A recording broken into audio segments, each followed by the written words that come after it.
All right, here's part two for the literature of LaFon. Read his stuff so you can get some money. All right. We were talking about the first novel, the whole Sunset Saga. Because you when you decide to write, you're like, hey, I'm not gonna just write. I'm not gonna write a blog. I'm not gonna write something short. I'm gonna write like large, like 500-page sci-fi sagas. And the Sunset Saga was that time travelers, and you find out that it's all like like our last 100 years. It's all like a lie. Right? So continue your thoughts on how you would revise this for the palpable normie Netflix world. Yeah, so the people that read it thought it was a joke that, the fastest man on earth was this white dude, and the smartest guy on the planet was this black dude. They thought I was just, you know, the conservative people thought I was being politically correct, and the politically correct people thought I was being ridiculous. But there were internal reasons for this that made sense within the narrative. But this fastest guy on the planet, who just is this hillbilly idiot, is in reality from 300 years in the future. He's genetically engineered, designed to be a companion and bodyguard for female corporate executives. Uh, and there's a problem with. I just decided that there was going to be like an ejaculate volume fetish amongst the executive class, Jesus. and that's why he was mounted with the White Stallion 360. Oh, But there's a problem when these guys get assigned to the lunar environment to bodyguard the lunar executives, that this volume is not really good for executive hairdos, like right before board meetings. damn, dude. Okay, because it's like a low gravity environment. Okay, so anyhow, That James LaFon's he's degenerate. they reject these guys, but somebody got the idea we could send them into the past, since we now have this time machine, and these guys would be great breeders. You could send them into the past to essentially they were corporate bodyguards, so abduction is one of their main things. Right. Okay, and they're like well equipped for procreation. Right. Okay, so you could send them into the past to, let's say, abduct Hiawatha and bring him forward, and while he's there, he could rape like all Hiawatha's relatives. Jesus Christ. And form this like seed population that you could go back and you could harvest them, and it wouldn't affect the timeline. And the people that get brought on board with this thing, they think they're going back to save the Indians, but they're really going back to kidnap Hiawatha and then rape his relatives, and then go back and steal the progeny and use them for slaves on the generation ship. Oh. So all that would have to be changed. I mean, so this thing yeah. is totally non-sale. And if I remember, listen, I'll be honest for the audience that's going, okay, this guy. If I remember the book, I remember the book. All the squaws. Oh, wait a minute, I can't say that. All the squads in that book, when they saw this stud killing their enemies with a broadsword in the woods, they were not being raped. They were going after him. He couldn't keep it. He couldn't stay awake. If I remember. Yeah, that's true. But that's in the first one. But eventually, he gets sent back to. I mean, some of the Neanderthals. Yeah, eventually he gets sent back to the Neanderthals. He actually manages to rape a Neanderthal woman, which is. Dude. Yeah, you have to be superhuman to do that. Right. Well, so that's kind of when the reader finally gets the hint. Probably super drunk, this guy's too. not like really human, right? He's like some kind of manufactured freak. Well, almost all that material would have to get thrown out. But if we could go to a couple of things that would be more likely to be made into a movie, Buzz Bunny, about the pot smoking rabbit. Oh yeah, Buzz Bunny advises Tamar, the little ghetto nerd, against how to deal with the ghetto bullies. Right. What would a female reader read it, and she emailed me. She said, "Thanks for sending Buzz Bunny. It was almost uplifting." And what she was referring to was that at the end, when Tamar, after going through all he went through, when he was an adult in a mental facility, in a mental health facility, there was a chance that he might actually end up being a free person with a nice life on SSI. Yeah, medical school. Right. Maybe even being a counselor. Yeah, of course. But Instead, he commits another righteous murder, which I thought was great. He was getting his life back together. Right, and the crackhead squirrel that told him to do it thought it was great, as opposed Actually, to the pot-smoking bunny that advised him that's earlier. the first fiction I read from you. I remember I read it. I think I read it on my phone. I downloaded it from an email on my phone and read it at my old job, and I was like, "Wow, this is," Actually, I will say that is probably the most accessible of your work, except for what the kid does at the end. Yeah, but that's what we're talking about. All the endings you have there. So all right, we've gone over some. So I'm trying to think if there's anything else. Well, a very unique story I wrote that was based on an episode one night. I'd stayed up for a few days writing. Oh. And I woke up on my desk with like 150 L's on the screen because my nose was like on the L key. Yeah. And what woke me up was a text. And I looked at Flip the Hero phone. Obama phone. Right, the black phone. And I opened it up. And the text said, "Wake from your dream place to the beautiful storm outside your window." So, who the hell? I know. And it was no known phone number. I don't know where it came from. I was like, oh, I'm late for work. Oh, okay. So I know how that feels. Dude. I get dressed. I pile on clothes. I have no idea what the weather's out, and I start jogging down Sefton Avenue, and then I see this hyena in the middle of Sefton Avenue. I'm like, what? And then I stopped, and I heard frozen spinach hitting the tiles on the supermarket floor. I stocked frozen food in an overnight supermarket, and I said, wait a minute, I'm not in a supermarket. I can't be dropping frozen spinach because I'm on Sefton Avenue, and I'm looking at a hyena. Oh, fuck you smoking. I don't think it was a hyena. I think it was like a coyote with mange or something like that. It was like it was really weird. And then I flipped out Flip, who has saved my life on numerous occasions. He's not with me right now. I think he's drinking in the other room.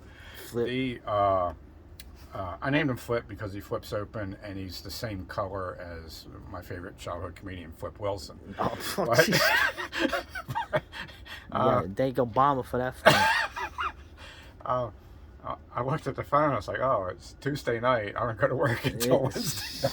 So I went home and I started writing this story, "Wake from Your Dream Place." And it's about a man that's a college teacher. He's not a professor, but he teaches at a college. And I based this on the fact that a friend of mine who actually had a doctorate in history, who was a school teacher, was at the time telling me I need to be a school teacher. And I was having nightmares about what this would be like. Yeah, can you imagine this being a teacher? So I write this about a man who devolves psychologically.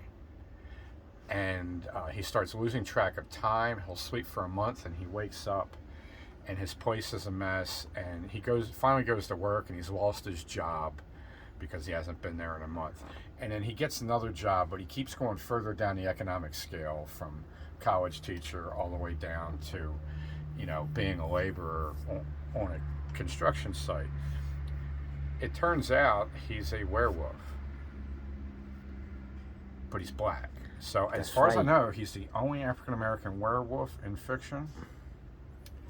And as he devolves and keeps going further down the evolutionary scale, he starts to speak in Ebonics.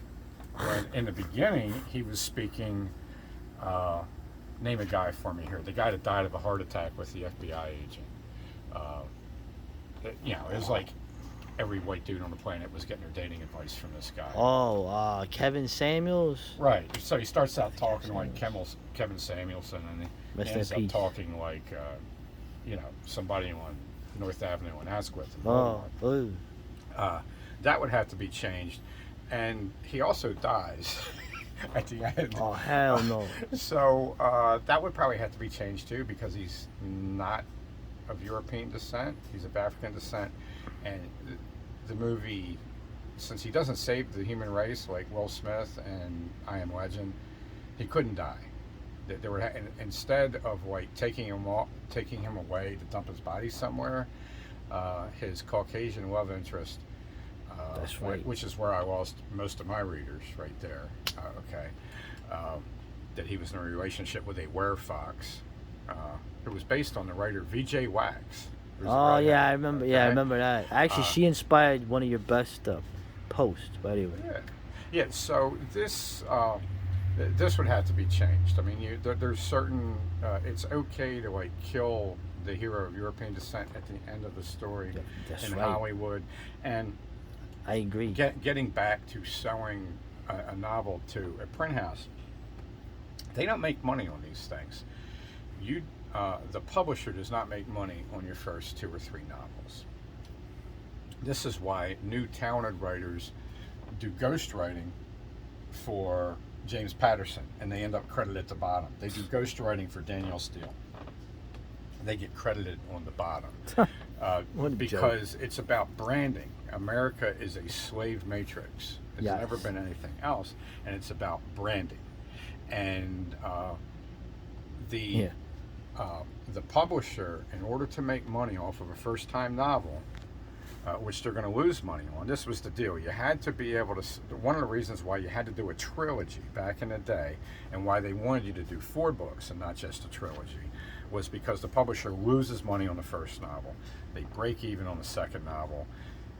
They make a little bit of money on the third novel, which means it's a wash at that point. It's okay? a what? A wash? A wash. W-A-R-S-H. Okay, learn how to spell wash. Wash. Right? Wash. Okay? Even by the third, it's a wash. They don't really make money until the 4th one. So, if it's going to be a standalone novel from a first author, it's got to sell as a movie. That's the only place the money is. And even if it's sold as a made-for Sci-Fi Channel, Tuesday evening movie, that's going to make more money for the publisher than if they sold 100,000 copies. Yeah, it's amazing how. Yeah, because it's not a reading society; it's a viewing society. Right, where the money's at. I tell you, go into Barnes and Noble, you look at the books. It's funny, you see all these very prolific authors. Okay, with all these books sitting there, and you're like, who the hell are these people? Then you look at it, into it, and it's just like it's like the worst dreck I've ever seen. And meanwhile, my man here has written 100 times. There's no ghostwriter for this dude, except for that what's his name? Right. But I am the ghost. He is the ghost. Right. That's right. But it's just right. So selling fiction is about adaptability to movie scripts, and the less work that has to be done to adapt it to the movie script, which includes a lot of politically correct stuff, then the better chance the publisher has of selling it. And when you get, even with Pound and Pressed, I was writing for a survivalist, the kind of place where if Andy Edwards was writing 25 years ago, he would have been getting published through Pound and Press with the survivalist stuff.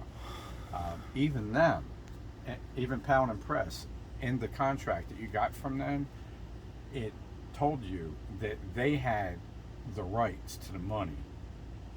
They had first dibs on the money for movies and scripts, because that's really where the money was, even if it's like, how to blow up your house. There's one establishment writer, I wrote a book called Poet. I remember that. That could be like an HBO series. Yeah, about a Nation of Islam guy who's reformed himself. He used to be the zebra killer in Oakland, California in the late 60s, early 70s. And then he ends up being a boxing coach in Maryland. It's based on a black dude that I knew that helped me with one of my fighters at a fight at the Thunderdome. Anyhow, the story Poet,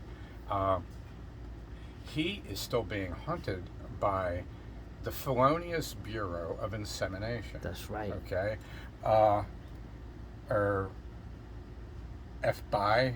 Maybe that's like right for this. Well, they do support LGBT month. I seen on their Twitter. So the FBI are hunting him, and there's even a character that's an FBI agent that's based on my friend Dr. Dredd, who's a very noble guy, and I even named him Mr. Noble. Oh, we're gonna have to do a third parter. Look at this. Oh my God. You're gonna get LaFon as much as you can while he's still in this place. Here we go.